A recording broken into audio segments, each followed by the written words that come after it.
मित्र राष्ट्र भारत का प्रधानमंत्री महामहिम श्री नरेंद्र मोदी को मैत्रीपूर्ण निमंत्रणा में भारत को 4 दिने औपचारिक भ्रमण पूरा गरी आज हामी स्वदेश फर्केका छौं।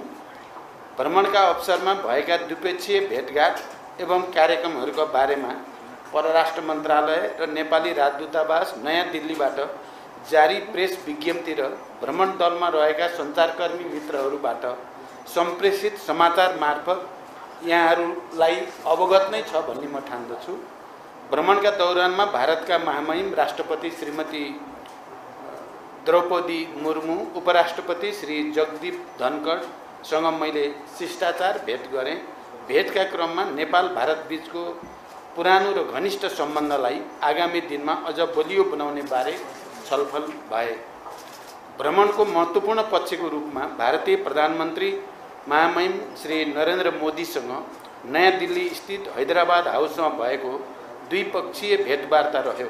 सो अवसरमा नेपाल भारत सम्बन्धका विविध पक्षमा रहेको सहयोगात्मक सम्बन्धलाई अझ बलियो पार्ने बारे छलफल तथा विचारको आदान प्रदान गरियो। मेरो भ्रमणका अवसरमा भारतीय प्रधानमन्त्री र मैले देखाएका परियोजनाको भर्चुअल माध्यमबाट उद्घाटन र शिलान्यास गर्ने काम भयो।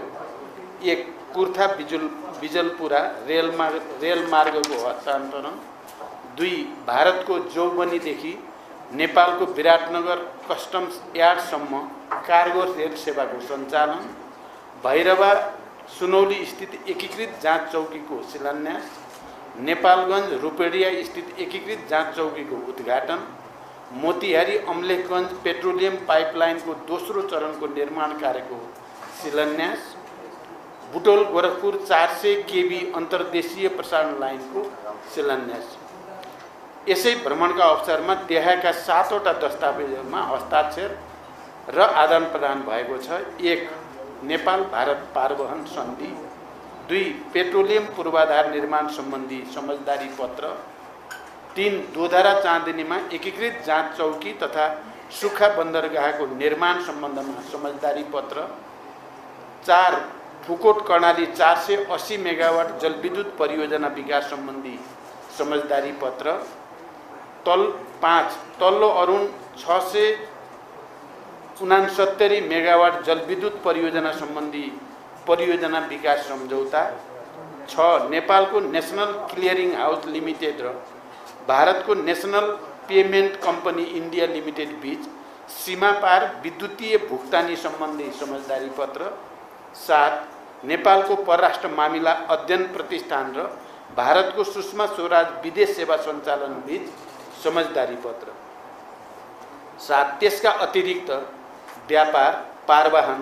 लगानी प्रवर्धन, ऊर्जा व्यापार तथा क्रस बोर्डर ट्रान्समिसन लाइन, सिंचाई, बाढी तथा डुबान नियन्त्रण, कृषि, सीमावार पर सम्पर्क कनेक्टिभिटी बढाउन रेलवे सेवा सञ्चालन कार्य, पुल निर्माण तथा एकीकृत जाँच चौकी एवं सुक्खा बन्दरगाह जस्ता पूर्वाधार निर्माण कार्य अगाडि बढाउने लगायतका विषयमा पनि गम्भीर छलफल भएको छ। भारतीय आन्तरिक जल यातायात सञ्जाल समेत प्रयोग गर्न सकिने र बल्क कार्गो समेत ढुवानी गर्न सकिने गरी परिमार्जन भएको एवं विगत 4 वर्षदेखि हुन नसकेको पारवहन सन्धि यसपटक सम्पन्न भएको छ। यो एउटा महत्त्वपूर्ण उपलब्धि हो भन्न सकिन्छ। हवाई सेवालाई थप सुरक्षित बनाउन नेपालले अर्को हवाई प्रवेश गर्ने मार्ग र गौतम बुद्ध अन्तर्राष्ट्रिय विमानस्थल सञ्चालनका लागि इन्स्ट्रुमेन्टल ल्यान्डिङ सिस्टम ILS सञ्चालन गर्ने प्रक्रिया सम्बन्धमा भारतीय पक्षको समझदारीका बारेमा समेत छलफल भएको छ। नेपालगञ्ज र भैरवाबाट नयाँ दिल्ली लगायतका भारतका अन्य शहरमा 2 थरीपी उडान गर्ने सम्बन्धमा सकारात्मक छलफल भएको छ। त्यसैगरी जलविद्युतका क्षेत्रमा सहकार्य गर्ने सम्बन्धमा समेत बलियो सहमति निर्माण भएको छ। विभिन्न जलविद्युत आयोजनामा भारतीय लगानी भित्र्याउने, द्विपक्षीय ऊर्जा व्यापारका लागि ट्रान्समिसन लाइन लगायतका संरचनाको निर्माण गर्ने तथा नेपालबाट भारततर्फ ऊर्जाको दीर्घकालीन व्यापारका लागि वैधानिक आधार सुनिश्चित गर्ने विषयमा पनि भ्रमणमा छलफल र महत्त्वपूर्ण सहमति भएको छ। खास गरी दीर्घकालीन ऊर्जा व्यापार र भारतीय भूमि हुँदै बङ्गलादेशसम्म नेपालबाट जलविद्युत निर्यातको सुरुवात गर्ने सैद्धान्तिक सहमति भई त्रिपक्षीय सम्झौताका लागि प्रक्रिया अगाडि बढाउने सहमति भएको छ। भारतका प्रधानमन्त्रीले आगामी 10 वर्षमा 10,000 मेगावाट जलविद्युत नेपालबाट आयात गर्ने भारतको लक्ष्य रहेको स्पष्ट पार्नु भएको छ। ऊर्जा व्यापार सम्बन्धी सम्झौता सबै हिस्साबाट सम्पन्न भएको र औपचारिकता मात्र बाँकी छ, जुन छिटै पुरा हुँदैछ। यो दीर्घकालीन महत्त्वको छ। 456 मेगावाट क्षमताको माथिल्लो तामाकोशी जलविद्युत आयोजनासहित थप 1200 मेगावाट क्षमताका आयोजनाबाट भारततर्फ जलविद्युत निर्यातका लागि प्रधानमन्त्री मोदीजीलाई मैले प्रष्ट शब्दमा अनुरोध गरेको छु।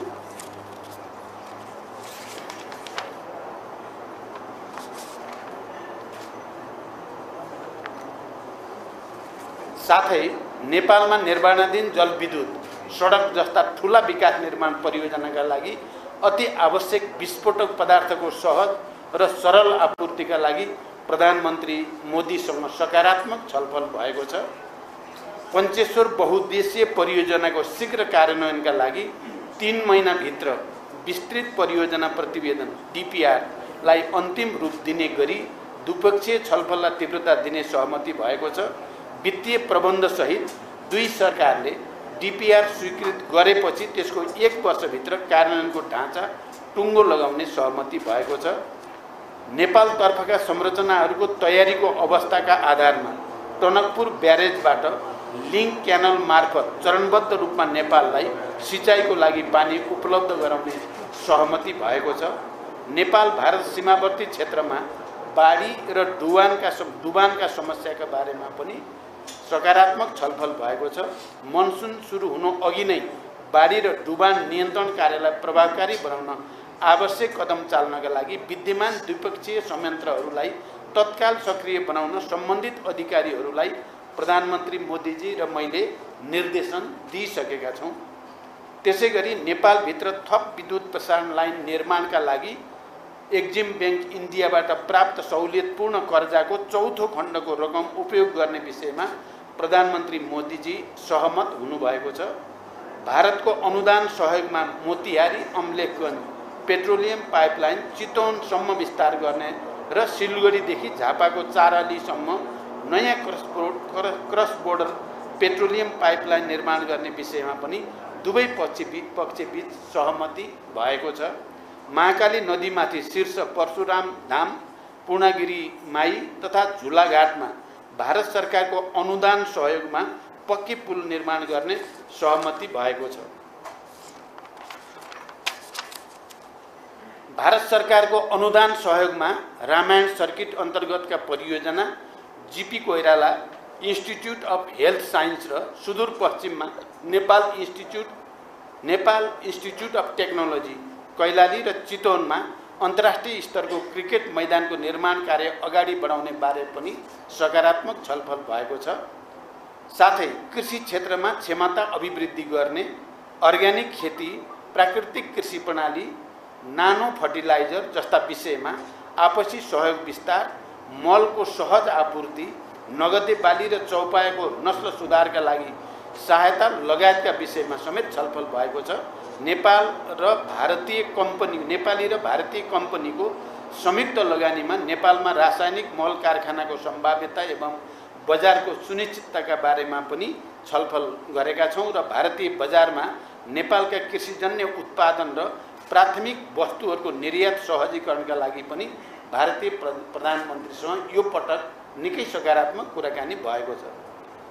द्विपक्षीय व्यापारलाई थप प्रवर्धन गर्ने र नेपालले सामना गरिरहेको व्यापार घाटा न्यूनीकरणको विषयमा पनि गम्भीर छलफल भएको छ।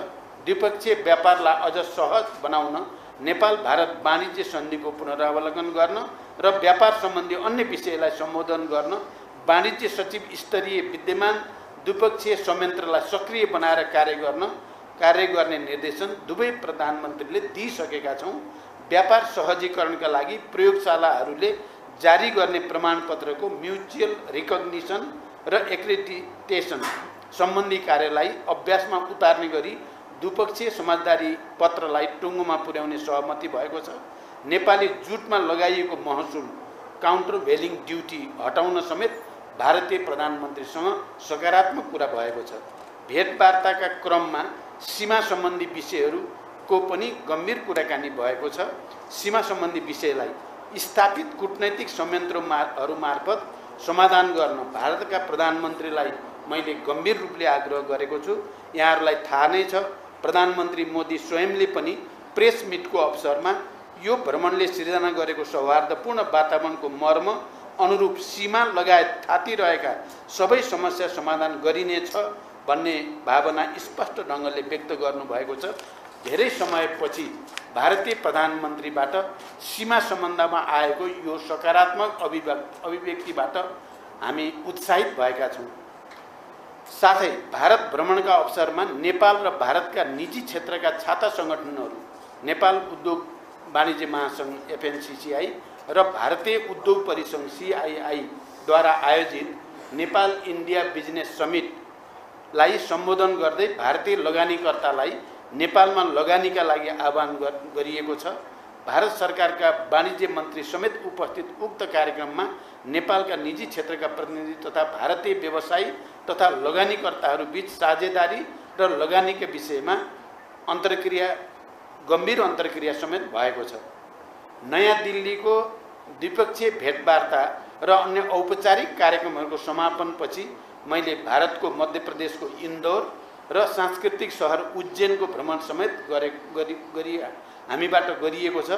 इन्दौरमा स्वच्छ भारत अभियान अन्तर्गत सोलिड वेस्ट म्यानेजमेन्ट परियोजना र नेपालमा सूचना प्रविधिको विकासका क्षेत्रमा सहकार्य गर्ने सम्भावनालाई मध्यनजर गर्दै इन्दौर स्थित टाटा कन्सल्टिङ सर्भिसको पनि अवलोकन गरिएको छ।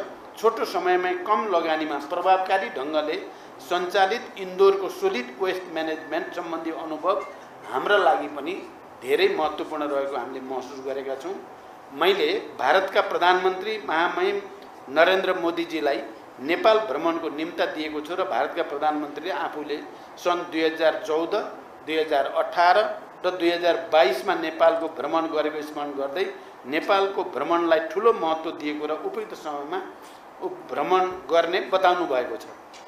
नेपाल र भारत बीच रहेको बहुआयामिक सम्बन्धलाई समानता र आपसी लाभका आधारमा थप मजबुत बनाउन यस भ्रमणले योगदान गरेको छ। भारतका प्रधानमन्त्री श्री नरेन्द्र मोदीसँग खुलस्त रूपमा कुराकानी भई विश्वासको वातावरण सिर्जना भएको छ भने थाती रहेका विषयलाई सम्बोधन गर्न सकिने विश्वासको राम्रो आधार तयार भएको छ।